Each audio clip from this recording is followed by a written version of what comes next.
السلام علیکم۔ جنہوں نے بابر اعظم کو کپتانی سے نکلوایا تھا، لگتا ہے بابر اعظم ان کے لیے ایک ڈراؤنا خواب بن گیا ہے۔ بابر اعظم رات کو ان کے خوابوں میں آتا ہے اور ان کے ضمیر کو جو جوڑتا ہے، اسی لیے وہ روز سے روز کوئی نہ کوئی نیا پراپوگنڈا کرتے ہیں اور کوئی نہ کوئی ایسی بات کہتے ہیں کہ کسی طرح ان کے قلق سے یہ داغ مٹ جائے کہ نہیں بھائی، ہمارا کوئی ہاتھ نہیں ہے آپ کو کپتانی سے ہٹانے میں، ہم بالکل پاک پوتر ہیں، آپ تو ہمارے سٹار ہیں۔ ایسی بات اگر آپ نہیں ہے تو پھر آپ بار بار ایک ہی طرح کے سوال جواب کر کے خود کو کلیئر کرنے کی کیوں کوشش کر رہے ہیں؟ ہوا یہ ہے کہ لاہور قلندر کے جو آنر ہیں سمین رانا، انہوں نے ایک پوڈ کاسٹ کی ہے شہین شاہ آفریدی کے ساتھ، اور اس میں ان کو سوال فیڈ اپ کرنے کی کوشش کی گئی ہے، اور جتنا میں شہین شاہ کو بال سمجھتا تھا اور جتنا اگریسو اس بندے کو میں سمجھتا تھا، اسی ہی بندے نے اتنے شان پتی سے اپنے آپ کو ان سوالوں سے بچا کے رکھا ہے کہ بھائی میں تو اس کی سیانے ہونے کا جو ہے نا، وہ مجھے لگتا ہے کہ سیانہ ہونا بھی اس کے لیے چھوٹا لفظ ہے۔ اور سمین رانا، اور آپ کو پتا سمین رانا لاہور قلندر کو ریپرزینٹ کرتے ہیں، اس کے آنر ہیں، اور ان کا جو ہیڈ کوچ ہے عاقب جاوید، وہ بابر اعظم کے پیچھے کیسے پڑا ہوا تھا اور کیسے جو ہے نا وہ اس نے بابر اعظم کی کپتانی کو لے کر سوال کھڑے کیے تھے، بابر اعظم کے اوپر یہ تک کہا تھا کہ ہم تو چاہتے ہیں کہ بابر اعظم کو آؤٹ ہی نہ کرے۔ بابر اعظم کے خلاف اس حد تک وہ لوگ چلے گئے تھے، اور اس کے بعد پھر فوری طور پر کپتان بھی شہین کو بنا دیا گیا، اور ان لوگوں نے جو جشن منایا، ہو بھائی صاحب، اور شہین کے پیچھے اور بھی جن جن لوگوں کا ہاتھ ہے، وہ ساری باتیں سب کے سامنے ہیں۔ اب شہین نے جس طرح ان چیزوں کو ٹیکل کیا، وہ شہین کے سیانے ہونے کی داد ہے۔ اس بندے نے ذرا بھی ایک بھی سوال کا اس طرح پلٹ کے جواب نہیں دیا، اس طرح جواب نہیں دیا جس طرح سمین رانا چاہتے تھے۔ سمین رانا بار بار یہ سوال کر کے خود کو کلیئر کرنا چاہتے تھے، بابر کو میسج دینا چاہتے تھے کہ بھائی ہمارا اس میں کوئی ہاتھ نہیں ہے۔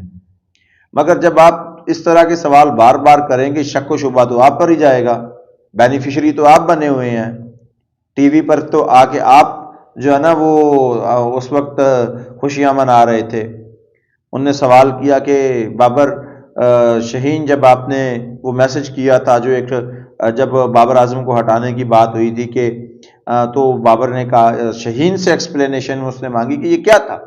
اس نے کہا تھا یہ تو ہماری ٹیم کا ہیش ٹیگ تھا کہ ٹیم کو ہٹانے کا اس کو سوچنا نہیں، مگر یہ میسج تو بابر کے لیے تھا۔ بابر تو میرے بھائیوں جیسا ہے، آج بھی میرا بھائی ہے، بابر میری طاقت ہے۔ بھائی کیسے دوسرے بھائی کی طاقت نہیں ہو سکتا؟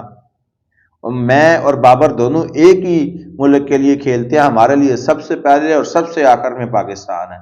ہمیں پاکستان کے لیے پرفارم کرنا ہے جیسے بھی کریں۔ اس نے بابر اعظم کی کیپٹنسی کو ڈیفینڈ کیا ہے، اس نے یہ نہیں کہا کہ بابر کی کیپٹنسی بری تھی، نہ بابا نہ، اس کے سسر نے تو کہا ہے لیکن اس نے نہیں کہا، اس نے کہا نہ بھائی، بابر کی کیپٹنسی میں پاکستان نے ہمیشہ بہتر کھیلا ہے، آج بھی اگر کوئی بہتر کپتان ہے تو وہ بابر اعظم ہے۔ اب یہ باتیں جو ہے نا، وہ آپ کو پھر سوچنے پہ مجبور کرتی ہیں کہ جب آپ ایک سوال کو دو دو بار فیڈ کریں گے، اور آپ کو جب اپنا من پسند سوال جواب نہیں ملے گا، تو پھر آپ کیوں یہ چاہتے ہیں کہ لوگ آپ پر شک نہ کریں؟ بابر اعظم اچھا بھلا جا رہا تھا، حالانکہ یہ بھی بات آن دا ریکارڈ ہے کہ ایشیا کپ میں یہ بابر کی اور شہین کی تھوڑی کھٹ پٹ ہوئی تھی۔ اس کے بعد غالباً شہید کی شادی تھی یا کس کی تھی شادی تھی، وہاں پہ ایک پچکر آئی تھی، تصویر آئی تھی، تو اس میں یہ کہا گیا تھا، اس پہ بھی شہین نے کوئی ایک کیپشن لکھا ہوا تھا کہ نہ بھائی we are like as family, تو وہ سارے شک و شبہات ختم ہو گئے۔ مگر جس طرح کی آپ نے کرکٹ کھیلی، جس طرح کا آن فیلڈ آپ کا رویہ تھا، وہ یہ بات تو ظاہر نہیں کرتا، وہ تو کچھ اور ہی کہانی بتاتا ہے۔ اور اس ساری کہانی کے جو مائنڈ ماسٹر ہیں، ان کو تو سجی ہوئی ہے، وہ اسی لیے شہین سے بار بار ایک ہی سوال کر رہے تھے، بلکہ ایک سوال کو دو بار کیا، ایک بار نہیں دو بار کیا، ٹھیک ہے، لیکن شہین نے ان کی پسند کا جواب نہیں دیا۔ شہین سیانہ تھا، بات کو سمجھتا تھا، اس لیے اس نے کہا آپ ایسا سوال نہ پوچھیں جس سے میرے دوست ناراض ہو جائیں۔ اس میں بھی بہت سارا چھپا ہوا سوال ہے کہ مجھ سے ایسا سوال نہ کریں جس سے میرے دوست ناراض ہو جائیں۔ یہ پوڈ کاسٹ سننے والی ہے، بڑی مزے کی پوڈ کاسٹ ہے، یہ لاہور قلندر کے اوریجنل